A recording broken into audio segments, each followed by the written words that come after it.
En esta mañana, después de que el pastor nos haya llevado a pensar tan hermosos pensamientos respecto a nuestro Dios y de haber participado de la cena del Señor, creo que es mucho más fácil tocar el tema que vamos a tocar. Vamos a ir a Lucas 15, uno de los capítulos más lindos de la Biblia, ¿no? Cada uno tiene sus porciones preferidas, pero para muchos, sin duda, este capítulo 15 de Lucas es una porción especial. Antes de hacer unas breves consideraciones, porque no es algo que necesite mucha explicación, vamos a leer todo el capítulo. Y dice desde el versículo 1, Lucas 15. Se acercaban a Jesús todos los publicanos y pecadores para oírle, y los fariseos y los escribas murmuraban diciendo, este a los pecadores recibe y con ellos come. Entonces él les refirió una parábola diciendo, ¿qué hombre de vosotros teniendo 100 ovejas y pierde una de ellas, no deja las 99 en el desierto y va tras la que se perdió hasta encontrarla? Y cuando la encuentra, la pone sobre sus hombros gozoso, y al llegar a casa reúne a sus amigos y vecinos diciéndoles, gozaos conmigo, porque he encontrado mi oveja que se había perdido. Os digo que así habrá más gozo en el cielo por un pecador que se arrepiente, que por 99 justos que no necesitan de arrepentimiento. ¿O qué mujer que tiene 10 dracmas?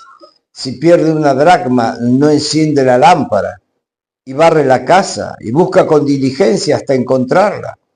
Cuando la encuentra, reúne a sus amigos, amigas y vecinas diciéndole, gozaos conmigo, porque he encontrado la dracma que había perdido. Así os digo que hay gozo delante de los ángeles de Dios por un pecador que se arrepiente. También dijo, un hombre tenía 2 hijos.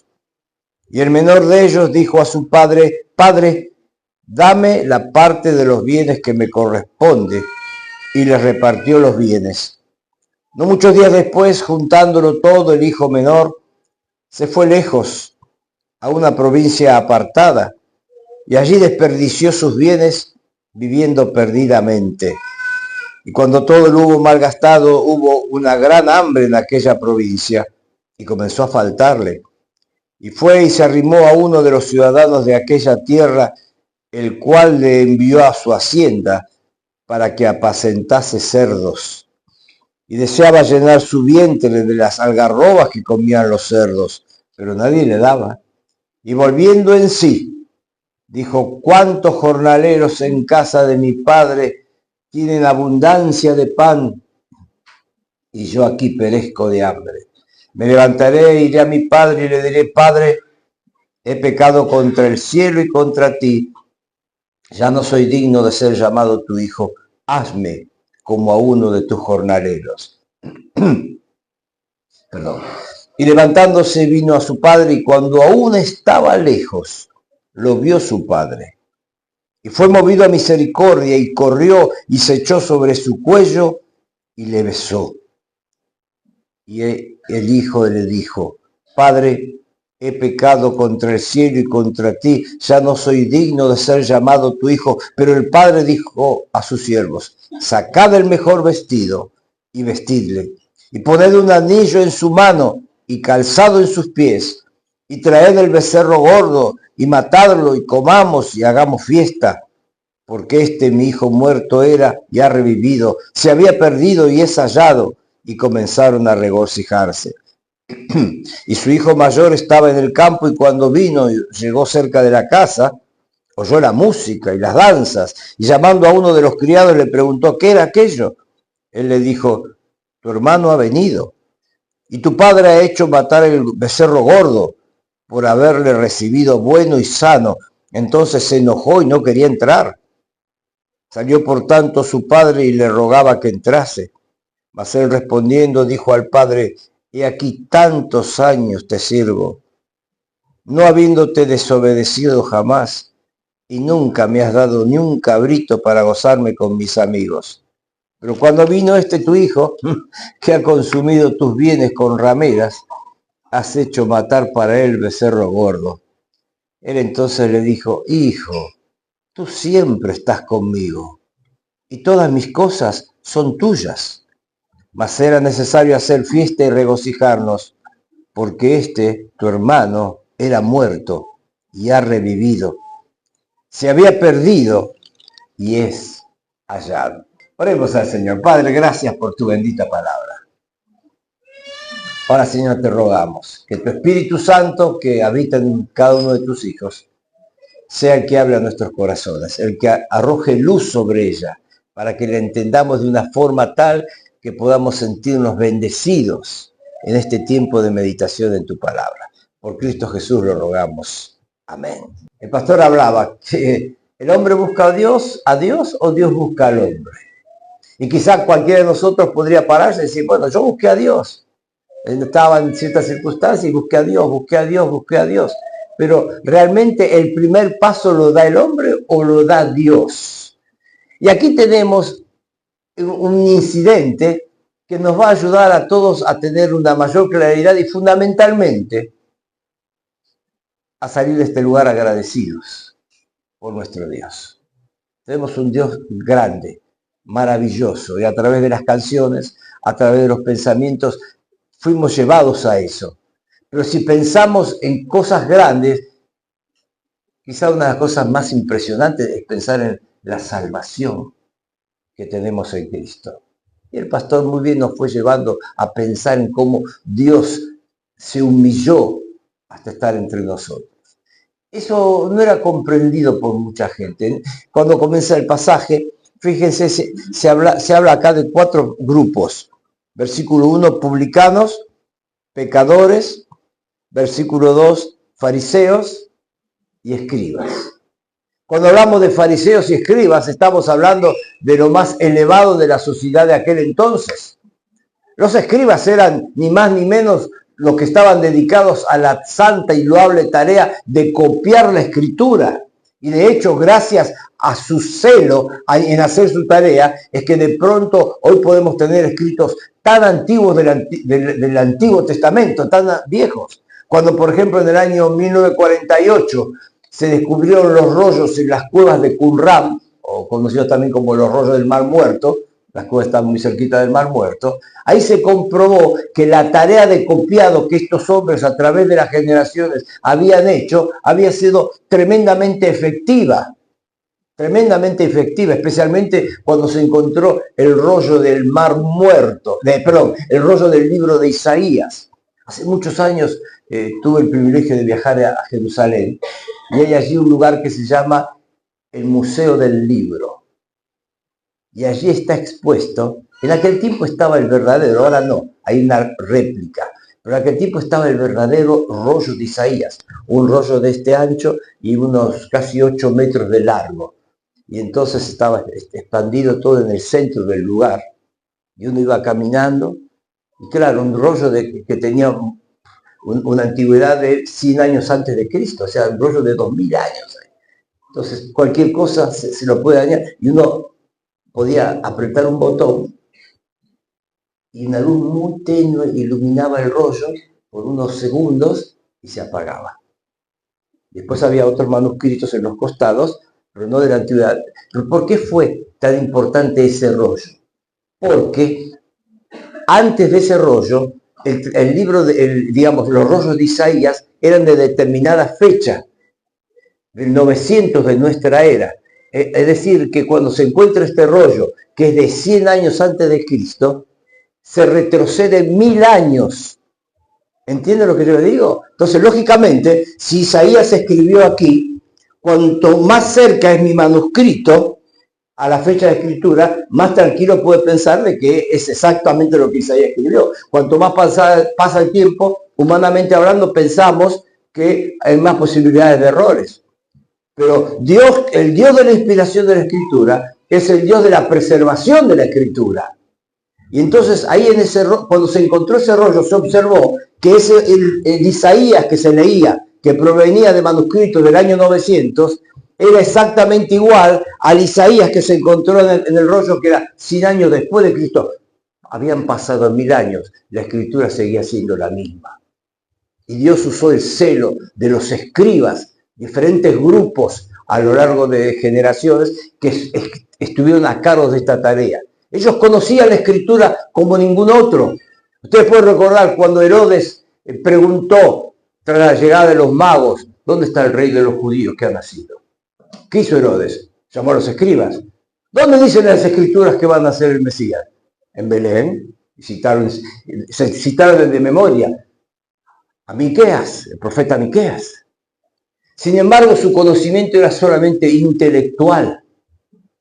Es triste pensar que los magos vinieron del oriente, hicieron un viaje de más de 1000 kilómetros, probablemente, para llegar a Jerusalén, y ahí le dicen en Belén, y los magos salen y caminan en los 18 kilómetros, quizás no caminan, quizás sobre un camello, pero llegan los 18 kilómetros que separan Jerusalén de Belén.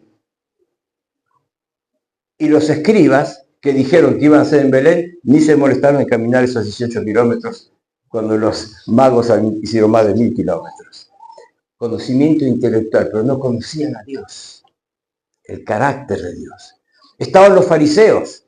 Los fariseos eran un grupo muy selecto, 600, 700 tal vez en la época del Señor. Pero eran los que se jactaban de cumplir estrictamente la ley.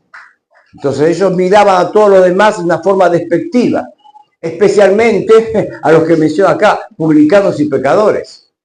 Los publicanos sabemos que eran cobradores de impuestos. Bueno, nunca los cobradores de impuestos fueron gente simpática, ¿no es cierto? Porque quizá acá me encuentro algunos que es cobrador de impuestos, pero no son muy simpáticos, pero especialmente porque ellos hacían su tarea cumpliendo con el Imperio Romano, o sea, eran vistos como traidores, pero además enriqueciéndose, colocando impuestos según su gusto para enriquecerse. Así que los publicanos eran una clase especial. Y después dice, y pecadores. Entonces, los publicanos eran una especie de pecador, pero después estaban los demás, todos aquellos que por su conducta podían recibir el título de pecadores. Así que tenemos estos 4 grupos mencionados. Dos grupos que están mirando ahí de lejos al Señor, lo que está pasando.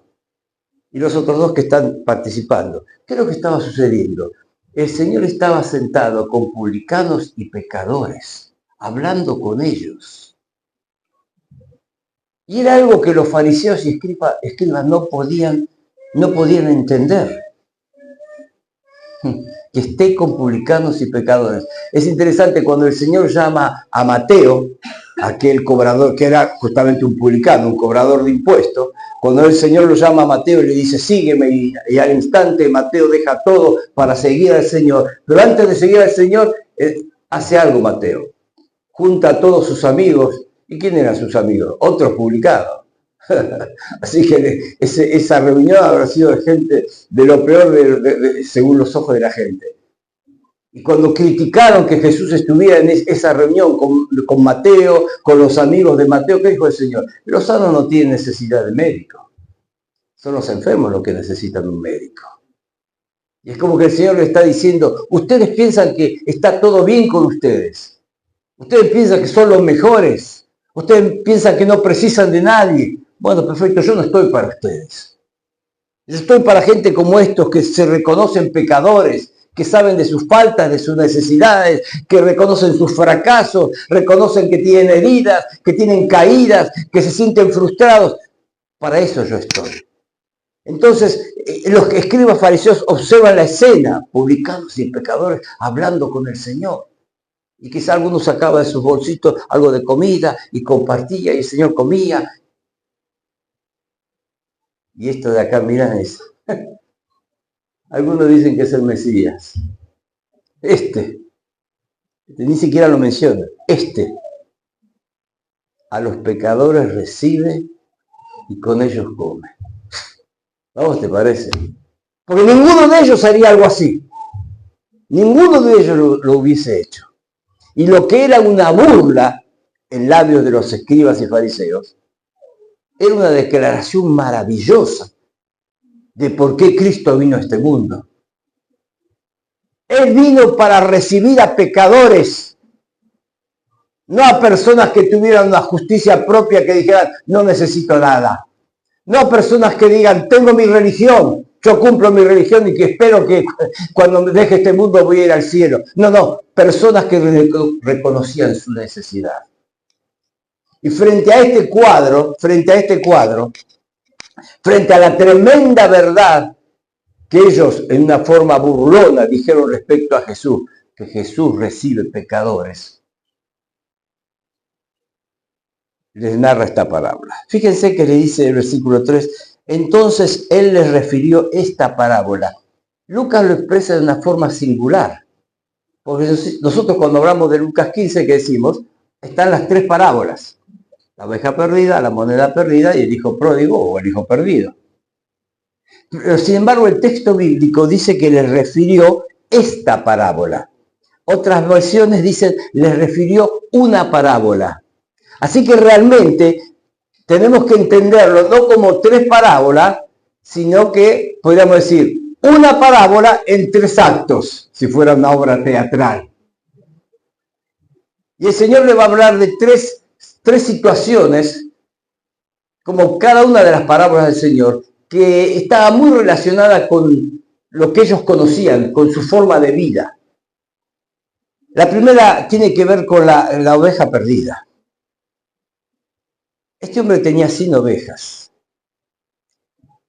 De pronto al llegar la noche y quizá guardarlas en el corral, o si estaba en el desierto, quizá guardarlas en una cueva, se da cuenta que hay 99. Ahora, él dice, ¿qué hombre de ustedes se da cuenta que falta una? ¿Qué hombre de ustedes no sale a buscar la otra? Ningún pastor va a decir, bueno, se perdió una. Bueno, pero dentro de 15, 20 días tengo ahí 3 o 4 ovejas preñadas, van a tener cría, así que enseguida voy a tener y listo. No, no, sale a buscar es la que se perdió.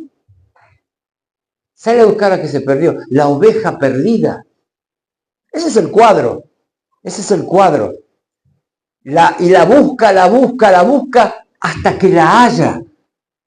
Estas dos primeras parábolas, la oveja, la moneda perdida, nos van a enfatizar lo que Dios hace por cada uno de nosotros, lo que Dios hace frente a nuestra condición. Y eso se resume en una palabra, buscar. Ahora, qué cosa maravillosa. ¿Cuántas veces nos sentimos que no valemos nada? A los ojos de los gobernantes, a los ojos del gobierno. Ah, sí, se acuerdan de nosotros cuando hay elecciones. Y de pronto ahí aparece, sí, reclamamos años y años, tiempo que se haga esto. Nunca se hace, firmamos, pedimos. 3 meses antes de las elecciones viene y lo hace. No, les importa nuestro voto, no nosotros. A veces ese tipo de quejas. Pero Dios nos busca tal como somos, y no con un interés secundario, con un amor genuino. Y aquí nos da el cuadro de ese hombre que deja las 99. Fíjense, hay un detalle interesante. No es que esa que se fue es la oveja preferida. Pero es la oveja que capta su atención porque es la que se perdió. Él las contó y las tenía bien numeradas, ¿eh? Por eso no es la preferida. Todas son preferidas. Todas tienen un nombre especial. Todas conocen su voz. Pero hay una que se fue. Y así como la oveja, como el pastor representa a Dios, la oveja nos representa a nosotros, porque la verdad que la oveja es un animal bastante tonto. No tiene sentido de orientación. No sabe defenderse.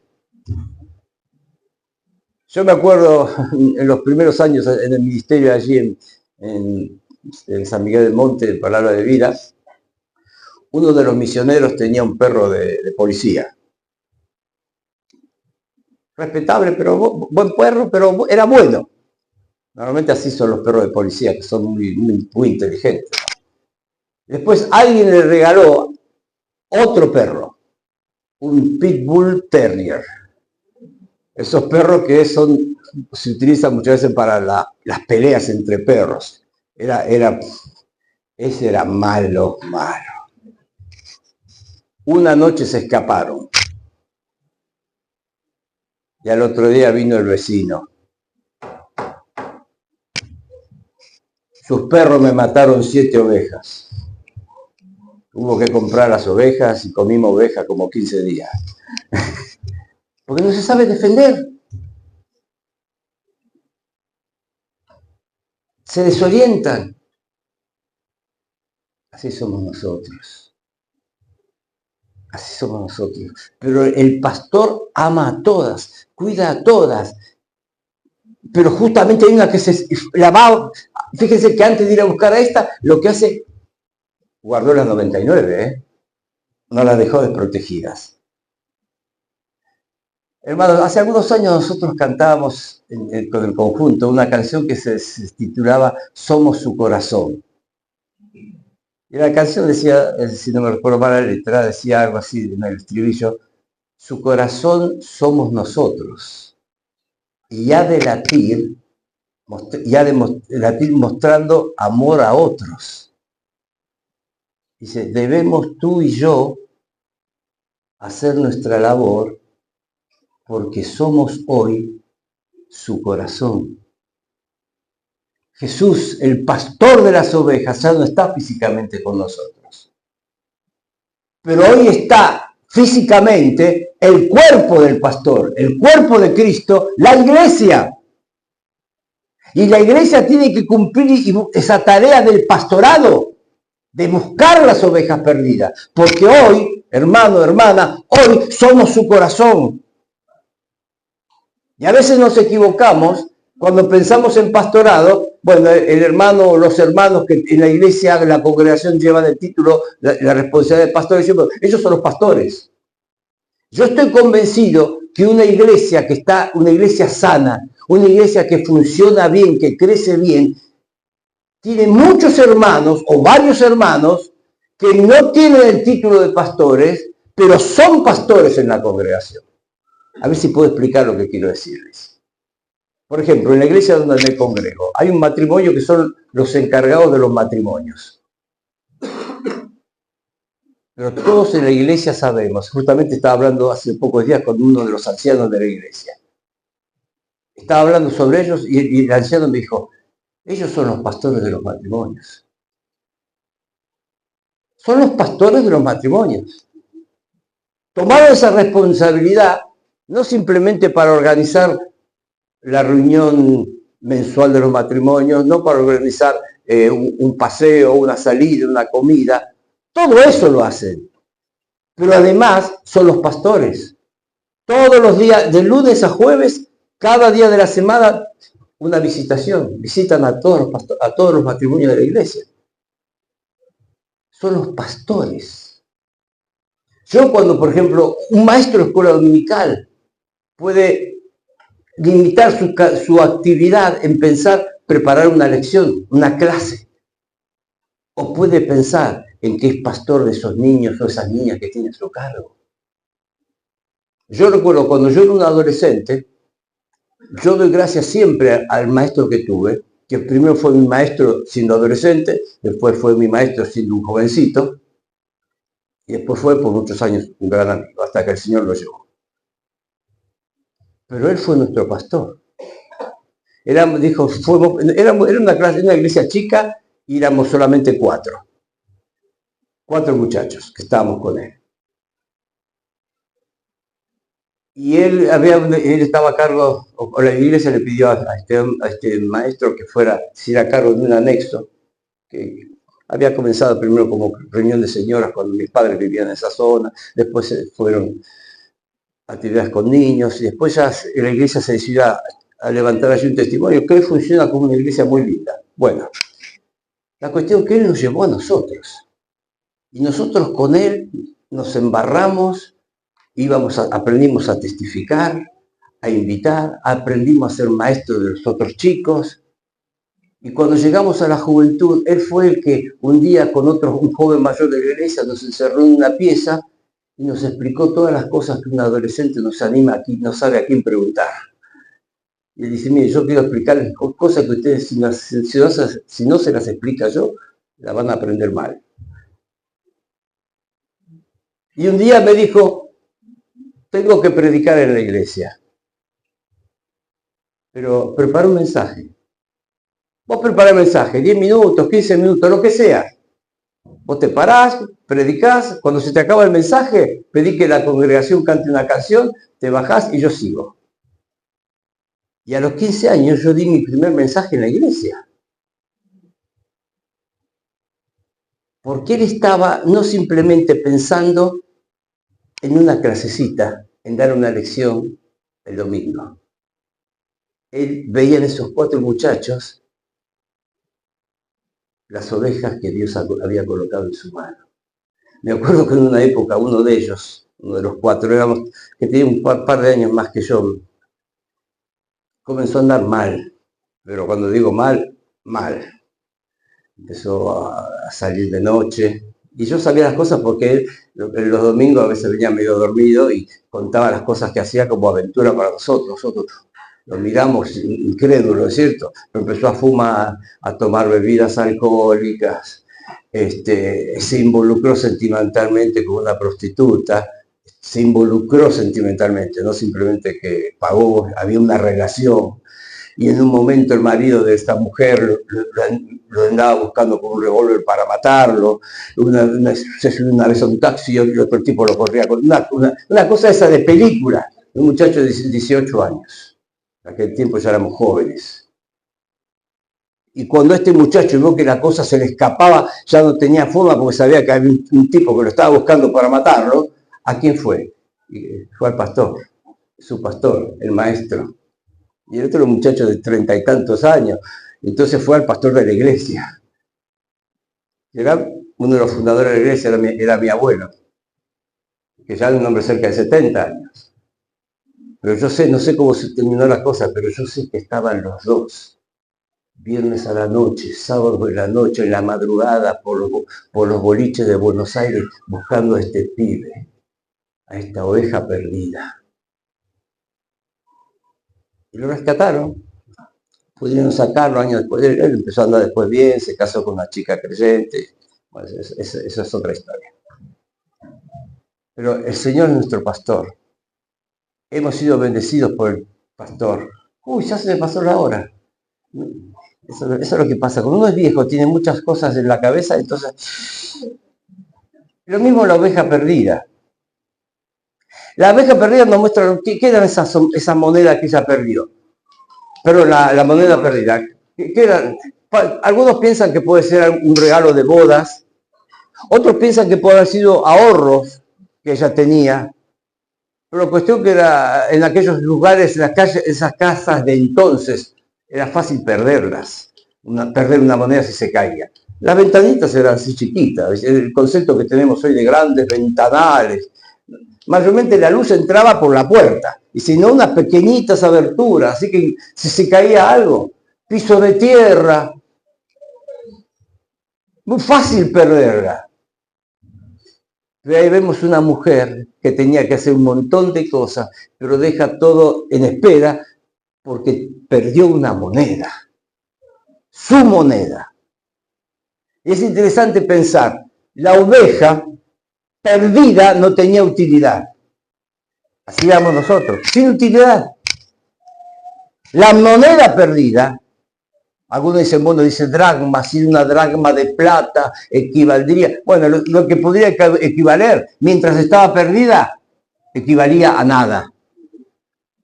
La oveja perdida no tenía utilidad.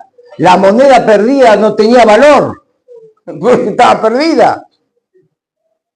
Pero esto nos muestra el cuadro del pastor, el cuadro de la mujer, la incesante búsqueda de Dios.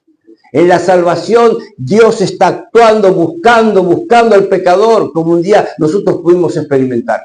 Y por otro lado, la última, la parábola del hijo pródigo, que la palabra pródigo para mí no me parece muy correcta, porque pródigo significa generoso. Quizás sería más apropiado, quizás si hubiésemos dicho el hijo despilfarrador. En ese sentido fue generoso, porque se fue con la riqueza del padre y la despilfarró por ahí. Pero podríamos sin duda decir también el hijo perdido. El hijo perdido. Ese hijo que de pronto un día dice, viejo, dame la guita de la herencia, yo me quiero borrar de acá. Pero herencia. Es alguien que está cortando el lazo con el padre. Es alguien que es como que... cualquiera sabe que la herencia se recibe cuando el poseedor muere. Y él considera a su padre como muerto. Y dice, dame la parte de la herencia, viejo. Y el padre le podría haber hecho como a veces sucede con padres que colocan sus bienes a nombre de sus hijos, ¿no es cierto? Que le da, digamos, algo así como posesión, pero no disposición. Bueno, esta propiedad es tuya, esta propiedad es de tu hermano, pero mientras el padre vive, sigue administrando, porque son sus bienes. Pero dice, no, yo no quiero que pongas cosas a mi nombre, yo quiero que me las des. Qué terrible. Y aquí se enfatiza más el lado del hombre frente a la salvación. No se habla mucho, pero uno puede leer entre líneas el profundo dolor de ese padre. Los padres tenemos sueños en cuanto a nuestros hijos, ¿no? Y el dolor de ese padre cuando le dice, viejo, dame la parte. Yo digo viejo porque la Biblia dice padre, porque, pero si fuera en Argentina, es un trato de alguien que quiere terminar la relación. Quiero hacer mi vida. Pero hijo, esto que tengo yo lo trabajé yo. Y bueno, pero a mí me corresponde la herencia. Vamos a tener en cuenta que te moriste, así que dame la herencia. Y el padre accede. Tenía todo el derecho a negarlo. No, hasta que no me muera no vas a ver nada de esto. Puede haberlo hecho, era correcto, era legal, pero accedió a ese pedido. La historia nos dice cómo este muchacho se fue lejos. Claro, lo primero que hace alguien así se va lejos, para que nadie lo pueda controlar, para que nadie sepa lo que hace. Y llega alguien extranjero con mucho dinero, imagínate. Claro, consiguió enseguida un montón de amigos. Es interesante cuando dice que no muchos días después, juntándolo todo, el hijo menor se fue lejos. No muchos días después. Una cuestión como esa, al estilo oriental, llevaba mucho tiempo, porque era una transacción de discutir cuánto me vas a dar por esto, yo tengo esto para vender, pero no, era semanas, a veces hasta meses, pero él estaba apurado, se fue y comenzó a vivir, yo anoté aquí en mi Biblia, primero comenzó a vivir como un cerdo, revolcándose en el pecado, revolcándose en los vicios, malgastando, despilfarrando lo que tenía, como un cerdo. Cuando se le acabó, fue a todos aquellos amigos que había juntado cuando tenía plata y se dio cuenta que no existían esos amigos, eran amigos de la plata que tenía. Vivía primero como un cerdo, después terminó viviendo con los cerdos, porque lo mandaron a alimentar cerdos. Y fíjense el relato del Señor, cerdos, un animal que el judío considera inmundo, que no come. Y ahí está el judío alimentando cerdos. ¿Cómo los cerdos viven? Y después quieren que decirle, terminó peor que los cerdos. Porque veía que por lo menos los cerdos, con lo que les tiraba, estaban satisfechos y él que quería comer y no tenía para comer. Como un cerdo, con los cerdos, peor que los cerdos. Hasta que un día volviendo en sí, es interesante, ¿verdad? Volviendo en sí, esa expresión. Un día él reconoció, fui un loco. ¿Cómo se me ocurrió dejar a mi padre? ¿Cómo se me ocurrió? Volviendo en sí. Y dijo, los peones en la casa de mi padre están 1000 veces mejor que yo. Tienen casa, tienen comida, tienen sueldo, y yo acá soy el hijo del padre y estoy viviendo en la miseria total. Volveré, iré, me levantaré y diré, Padre, he pecado contra el cielo. Fíjense, interesante que en esta parábola, como nos muestra una verdad en cuanto al pecado. Siempre el pecado es primero contra Dios. Yo puedo cometer un pecado que afecta a mi esposa. o puedo tener una actitud que afecta a un pecado que afecta a mis hijos. Pero siempre el pecado es primero contra Dios, un Dios santo. Y él dijo, Padre, pensó decir al Padre, Padre, he pecado contra el cielo y contra ti. Pequé contra Dios y contra mi Padre. Hermanos, hermanas, tenemos que tener eso presente. Cuando pecamos con un hermano, a veces el pecado está en el nivel de los pensamientos solamente, pero sigue siendo pecado. Pero siempre es un pecado que Dios conoce. El hermano quizás no lo conoce, pero Dios lo conoce y nuestro pecado es contra él. Como hijo le correspondía el tercio de la parte del padre. Porque en Deuteronomio 21 dice que el hijo mayor recibe el doble que los otros. Así que, siendo que recibía el doble, este hombre divide su herencia en tres partes, 2 partes para el mayor, que es el que se quedó, y 1 parte para el menor. El hijo mayor es para un estudio que pero es interesante para pensarlo, ¿no? Porque muchas veces como creyentes que estamos en la casa de Dios, en la familia de Dios, miramos al que se fue como el hijo mayor lo miraba.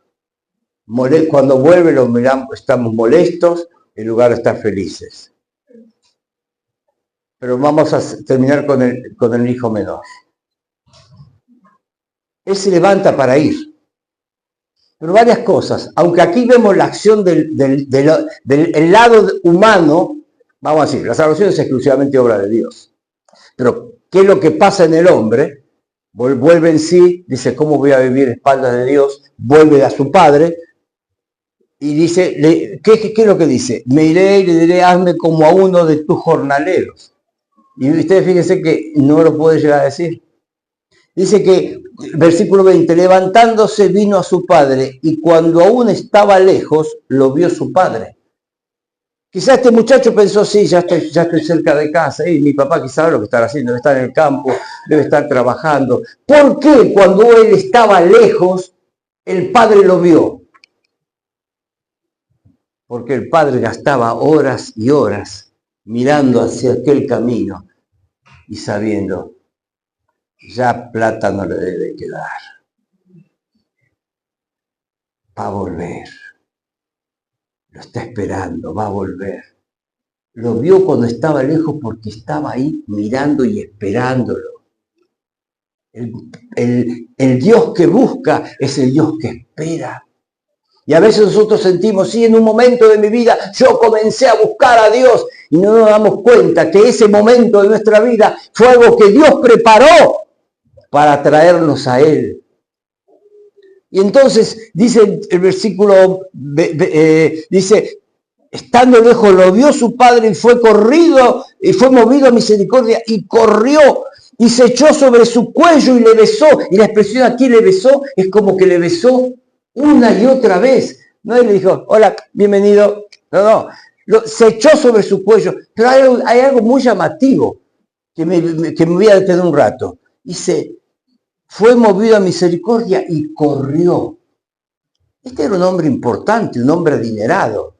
Porque fíjense que tiene criados, que mata ganado. Una persona importante en una aldea, una persona de edad, nunca corría. Aún en los días de hoy, fíjense que una persona importante no va a salir corriendo porque da un poco una idea de descontrol. Y especialmente en el caso de aquellos tiempos, cuando la persona usaba túnicas, cuando salía corriendo mostraba las piernas. Que no era algo que se considerara algo muy, muy correcto. Entonces la gente importante no corría. Pero este hombre corrió. ¿Saben por qué? Porque él tenía que correr para evitar que se pusiera en funcionamiento una ceremonia que existía que se llamaba quesasa. Cuando un hijo había cometido el pecado terrible de este hijo, que había pedido la herencia, había roto la relación con el padre, y después de algún tiempo volvía pidiendo misericordia, ¿saben lo que sucedía? La gente de la aldea lo veía y salía al encuentro de este personaje que volvía. el Padre se anticipó para que ellos no lo pudieran hacer. Porque ¿saben lo que hacían? Salían todos y salían con un jarrón, se paraban ante el hijo y le decían, ¡que sasa! ¡Pum! Y rompían el jarrón delante de él. La expresión es cortado. Le decían, acá no tenés nada que ver, estás cortado. No tenés nada que ver con nuestra familia, con nuestra aldea, con nuestro pueblo. Acá no sos bienvenido. Entonces lo llevaban ante el padre, ante la entrada de la propiedad. Posiblemente horas esperando a que el padre todavía ofendido saliera. Cuando salía tenía que pedir perdón. El padre le iba a hacer una serie de reproches y después era expulsado para vivir en la aldea que quisiera elegir, fuera de la aldea. Eso es lo que pasaba con un muchacho que hacía lo que este joven había hecho. Pero el padre, cuando ve que está allá, no va a permitir que le hagan quesaza, que rompan con él, que lo expulsen, que le digan no sos bienvenido, porque él lo considera bienvenido. Y entonces él sale corriendo y la gente mira. Porque supondría que el padre tendría que estar en la casa, que venga, ya le va a escuchar. Pero él sale corriendo y antes que nadie pudiera decir, sí, vamos a juntarnos, vamos a recibir a este traidor. Antes que pudieran hacer nada, el padre corriendo lo abrazó, lo besó. Y ahí la gente quedó descolocada. ¿Cómo vamos a decirle cortado? ¿Cómo vamos a romper relaciones con él si el padre lo está llenando de besos? Si el padre lo está llenando de besos. Y ese es el cuadro de la salvación. Dios nos busca, nos busca, nos busca. Aún al punto de enviar a su propio Hijo para hallarnos. Porque éramos ovejas perdidas, sin utilidad. Éramos monedas perdidas, sin valor. Éramos hijos perdidos, sin propósito. Sin propósito. Gracias a Dios. Hermanos, nunca nos acostumbremos a la bendición de la salvación. Nunca tengamos la actitud del hijo mayor. Ahora que se gastó todo, vuelve. Que se vaya, viejo. Nunca se enojó porque el padre hizo una fiesta. Tengamos el corazón de Dios frente a los perdidos. Y tengamos también un corazón de gratitud pensando en nosotros mismos. Yo ya voy a terminar. Simplemente quiero hacerles pensar. Quiero pensar con ustedes. A veces estamos aquí y quizá podemos decir, bueno, yo no soy el hijo pródigo porque estoy en la iglesia. Si fuera hijo pródigo no estaría. Pero saben que a veces estamos y no estamos. Cuando Esteban, en su tremendo discurso, en Hechos 7, hace una reseña de la nación de Israel, cuando menciona que estaban por el desierto, y él dice, Esteban dice, en su corazón se volvieron a Egipto. Ninguno dio media vuelta y regresó. Siguieron con Moisés. No se animaban quizá a desandar el camino. Pero en su corazón, la cebolla, los puerros de Egipto, qué bien que comíamos en Egipto.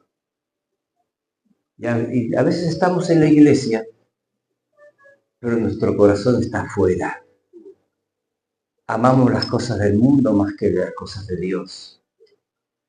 Nos dejamos seducir por el príncipe de este mundo y perdimos el hecho de ser cautivados por el amor de nuestro Dios. En esta mañana, qué hermoso pensar que Dios nunca se cansa de buscarnos. Nunca se cansa de buscarnos. Como el pastor, como la mujer, como el padre amoroso. ¿Cuál es mi respuesta a eso? ¿Cuál es mi respuesta? A veces dice, Estamos, pero no estamos. Vamos a terminar en oración. Me gustaría dar unos segundos para que, de una forma personal, el Señor y vos sabés qué es lo que pasa en tu vida. Y quizá hay áreas de tu vida que demuestran que estás lejos del Señor. Quizá lentamente, las presiones de este mundo, las presiones económicas, los conflictos, te han ido alejando de Dios. Y no estás hoy feliz disfrutando el hecho de ser un hijo suyo. Mi oración es que pensar en estas parábolas te hagan volver a Dios.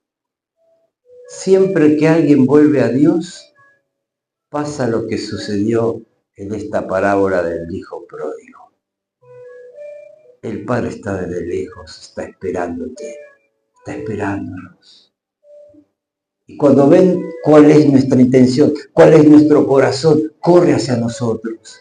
Y el padre, y el muchacho había pensado decirme, no soy digno de ser llamado tu hijo, hazme como uno de tus jornaleros. Pero no pudo decir hazme como uno de tus jornaleros. Porque el padre que lo había llenado de besos y lo interrumpió y mandó matar el becerro gordo y mandó traer el mejor vestido y colocarle un anillo en su mano y colocarle calzado. Porque es la alegría del padre que había visto revivir al hijo que estaba perdido. Y quizá también entre nosotros hay alguien que todavía no tiene esa salvación en Cristo. Este tiene que ser para ti un momento de salvación, de colocar tu fe en Dios. Vamos a terminar en oración. Pero cualquiera sea tu condición, realmente todavía no has nunca pedido a Jesús perdón por tus pecados, nunca has entrado en la familia de Dios, te invito con el amor que Dios coloca en nuestros corazones, a que le digas a Dios algo así como, soy un pecador, estoy lejos, pero estoy arrepentido. Reconozco que Cristo murió por ti, por mí, reconozco que murió por mis pecados. Hoy quiero recibirle como mi Salvador personal.